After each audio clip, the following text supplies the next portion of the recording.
Partai Demokrat juga sama, memiliki AD/ART yang bisa menjelaskan mengapa KLB di Sumatera Utara hari ini adalah ilegal. KLB tersebut telah menobatkan KSP Muldoko, seorang pejabat pemerintahan aktif berada di lingkar dalam lembaga kepresidenan, bukan kader Partai Demokrat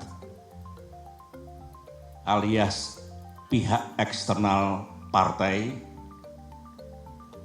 menjadi Ketua Umum Partai Demokrat. Hadirin sekalian, Ketua Majelis Tinggi Partai Demokrat, Jenderal TNI Purnawirawan Profesor. Menurut Ketua Majelis Tinggi DPP Partai Demokrat Susilo Bambang Yudhoyono atau SBY, KLB 2021 tak memenuhi syarat dan ketentuan anggaran dasar dan anggaran rumah tangga partai.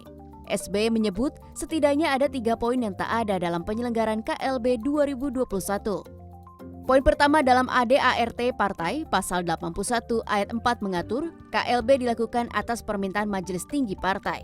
Poin kedua, KLB harus dihadiri sekurang-kurangnya 2/3 Dewan Pimpinan Daerah.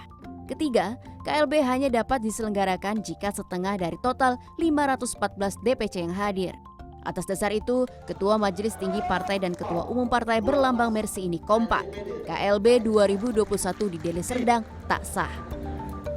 Karena sesuai dengan AD dan ART Partai Demokrat tahun 2020 yang telah disahkan oleh negara dan pemerintah melalui Kemenkumham, Kongres Luar Biasa atau KLB sebenarnya lebih menjadi domain Majelis Tinggi Partai, bukan domain ataupun kewenangan Ketua Umum Partai Demokrat. Dalam pasal 28 Undang-Undang Nomor 2 Tahun 2008 tentang Partai Politik, setiap pengambilan keputusan partai politik sesuai dengan AD/ART partai. Artinya, setiap keputusan dan agenda partai kembali lagi dalam AD/ART yang sudah disahkan dan diketahui oleh pemerintah atau dalam hal ini Kementerian Hukum dan HAM. Pakar Hukum Tata Negara Juanda menegaskan hal itu. Keabsahan suatu kongres partai dapat dilihat dari 2 aspek, formil dan material. Kedua aspek itu didasarkan pada AD/ART partai masing-masing sesuai dengan amanah Undang-Undang Partai Politik. Pertama, aspek formil. Yang kedua, aspek material. Aspek formilnya apa? Apakah pertanyaannya? Ya. Nah, alat ujinya ini adalah norma atau hukum. Norma atau hukum ada 2 di sini yang paling mendasar, di samping memang ada yang lain. Pertama adalah Undang-Undang Partai Politik, yang kedua adalah anggaran dasar dan rumah tangga. Nah, ini orang hukum melihat begitu. Sementara itu dikutip dari detik.com, staf khusus Menkumham Ian Siagian menyebut akan tetap menguji hasil KLB 2021 di Deli Serdang.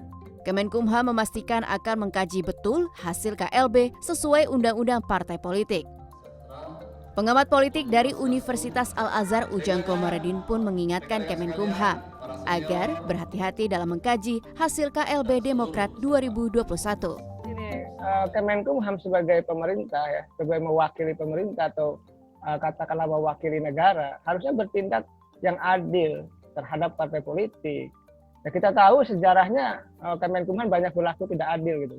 Kenapa? Untuk membackingi untuk kepentingan menjaga kekuasaan mereka. Jadi menjadi persoalan. Oleh karena itu, dalam kasus Demokrat ini mesti hati-hati, mesti adil. Seandainya mereka berani mengesahkan itu, maka publik mohon maaf ya tidak akan percaya lagi terhadap pemerintah. Peristiwa seperti ini pernah terjadi dalam kasus Partai Berkarya. Pada Februari 2021, hasil musyawarah nasional yang disahkan oleh Kemenkumham memutuskan Muhdi Purwo Pranjono menjadi Ketua Umum Partai menggantikan Tommy Soeharto. Meski ada kemungkinan kasus seperti ini berlanjut di Pengadilan Tata Usaha Negara, peran Kemenkumham untuk menguji keabsahan suatu keputusan partai sangat penting demi keadilan demokrasi. Priscila Dauhan, Baramaestro, Jakarta.